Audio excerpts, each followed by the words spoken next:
i medici sono più di 300 quelli che mancano. La mancanza di medici nelle strutture ospedaliere del Veneto si fa dunque sentire in maniera pesante e le correzioni attualmente in corso col piano sociosanitario regionale in discussione a Palazzo Ferrofini difficilmente potranno risolvere il problema. Con le ristrutturazioni che abbiamo fatto ultimamente diciamo che il numero di medici può anche essere lievemente contenuto, ma non è sempre così. I numeri, ricorda l'assessore veneto alla sanità Luca Coletto, non sono stabiliti dalla Regione ma dal Ministero sulla base di criteri a dir poco obsoleti. Manca però una norma che vada a definire reparto per reparto, letto per letto, quello che è il numero di medici, di infermieri e di OSS.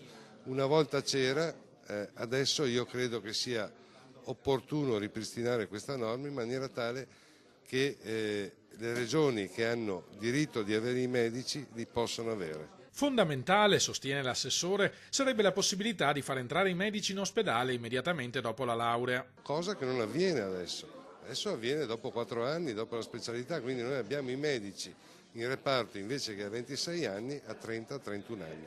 È leggermente diverso. La speranza è che la sospirata autonomia del Veneto diventi finalmente una realtà. Perché noi, ai sensi del titolo quinto, abbiamo in mano la gestione della sanità. Quindi dovremmo essere anche titolari di definire il numero dei medici, cosa che ad oggi non avviene.